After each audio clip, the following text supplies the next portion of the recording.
Be careful what you wish for because it can become a reality. Yeah. The Untouchable True School Sports Empire proudly presents something the boxing games are missing. Hey, what's going on? It's your boy BT, and I came here to talk some boxing with the thousands of True School Sports subscribers. Now, this is the official post-fight review for Efe Ajagba versus Guido Vianello.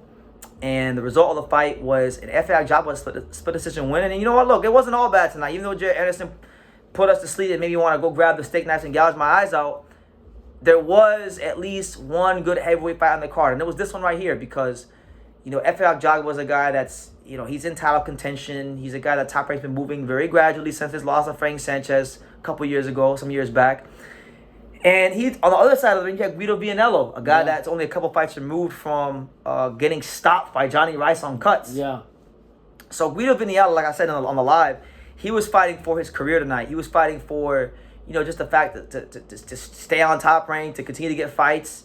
And he could not afford another lackluster performance, which his career has just, if you look at it, if you've ever watched him fight, his whole career has been lackluster performances. Right. So I thought that Guido would come out with a little more urgency, a little more desperation.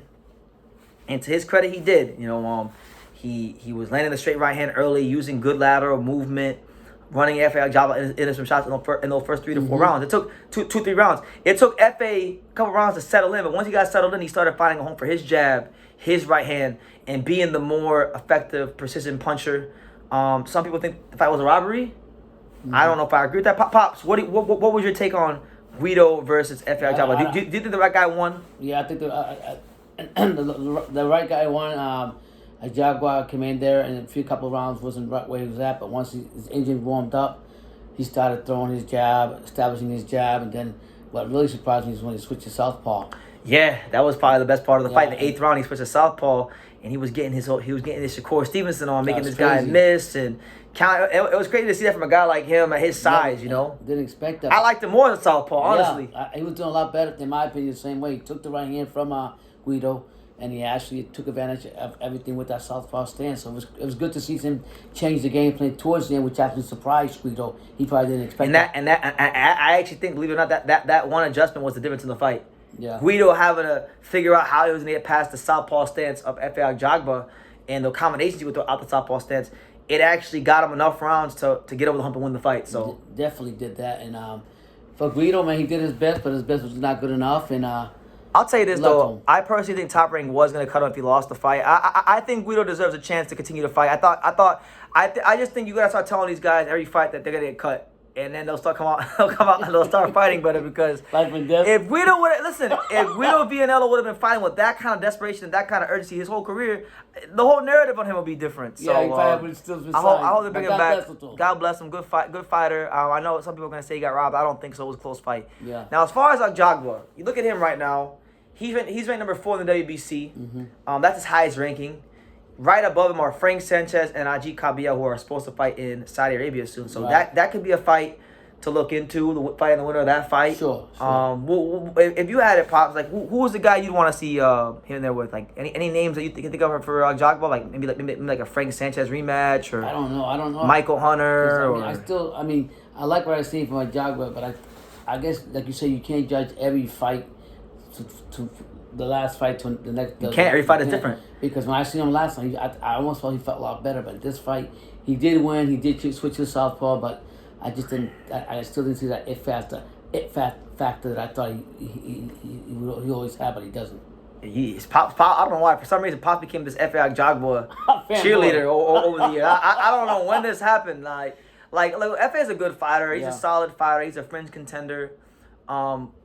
But Efe, to me, is not going to be a guy that wins a heavyweight title. I mean, and that's okay. It doesn't mean you can't still have a great career. It doesn't mean he can't still be in great, entertaining fights. 'Cause look, he's been in some like I enjoyed the Stephen Shaw fight was a good fight. This fight was a good fight. The Brian Howard knockout was one of the best knockouts of that year. Yeah. So he can still make his mark in the division.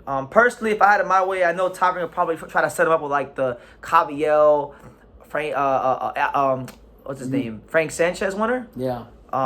If Frank Sanchez comes out of that fight, he needs to go try to avenge that loss. That'd be great. Because he's been doing all these fights all these years, you know. I say either Frank Sanchez or Joe Joyce. You know, those are the 2 fights I would like to see him in because those are, I think, winnable fights for him. and I think they're good fights for the division. What is he now? WBC something? What is he? Yeah, I don't know, man. Yeah, he got something today. Some kind of belt. He's had that belt, like an international title or something like that. Okay. And look, and last but not least, as far as big fights for him, Yeah. in a perfect world, if they both weren't managed by James Prince, and I think they're both friends, they won't fight each other. But in a perfect world, the best fight to happen next would be Efe Ajagba versus Jared Anderson, because Jared Anderson just stunk the whole state of Texas out. Forget Corpus Christi. He stunk the whole state of Texas out tonight with that performance against Riyad Mary. He needs a step up fight, but the thing is, Top Rank has to be careful because it can't be a step too far. So you got to put him in there with somebody who's in the top 15, but someone that's not a world beater. And Efe Ajagba ticks all those boxes. Yep. So I think they need to, if they want to make sure that Jared Anderson train keeps moving, that's the fight you got to make. Now, I'll tell you this. Jared Anderson is so disinterested from boxing right now, it's crazy, and his mind ain't there, that I think Efe Ajagba, if they were to fight right now, he might beat him. Yeah. Because you saw Riyad Mary tonight. The handful of times Mary actually committed to some shots, threw some hard, aggressive counters. Yeah. Like 3 times he did it, landed, and got Jared Anderson's attention. Ajagba's not no short back cruiser, but he's a 6'6", full-fledged Nigerian, hard-punching heavyweight with a big amateur background. He would test. He would be a great test for Jared Anderson. The only question is, will the powers that be allow that fight to happen? I don't think they will, but in the perfect world, that'd be the perfect step of fight. That's just wishful. That's wishful thinking. Yeah, but nonetheless, very good fight. Guido Vianello, even though he lost this fight tonight, does not have anything to hang his head about. No, he doesn't. I actually respect him more on his loss. That's crazy. Yeah. I respect him more on the loss to Ajagba than any of the other fights he had in his career, because that's the kind of urgency we need to see him come fight with. So, match him up with anybody in the top 30, top 40. Keep him active, and just tell him every fight that he's getting cut, and hopefully come out with the same urgency, and he'll give people a good fight. I know one of the viewers on our live was saying they want to see Guido Vianello fight Sonny Canto, who's been with Top Rank for a while, a fellow Italian. Do the all Italian heavyweight fight, bring it to Philadelphia, because that's where Sonny Canto is from, and you could do a good little card there. But good fight from both men. I thought the right guy won. Efe Ajagba pulled out all the tricks to have to beat this guy tonight, which actually tells me he's not a world beater, which is what, like, the fact that he had to do all that to beat Guido, because he had to go southpaw, he had to throw uppercuts, left hooks, jabs, right hands. He had to bring out everything. So it showed me that he doesn't have enough mastery of just the basics of boxing to dominate that caliber opposition. So he's not gonna beat no Joshua, no Hergovich, no Parker, none of that level. At the top level. So but shout out to him. Shout out to him though on finding a way to win, because that's what the true champions do. But leave your comments down below. What did you guys think of the fight? Do any of you guys think Guido Vianello got robbed? Leave your comments down below. Make sure you guys take the time to subscribe. And like I say in every single one of these videos, you can love me or you can hate me, but I'm just a kid from Daniel. So until next time, take care, guys. Thank you for watching another video on the untouchable True School Sports Empire.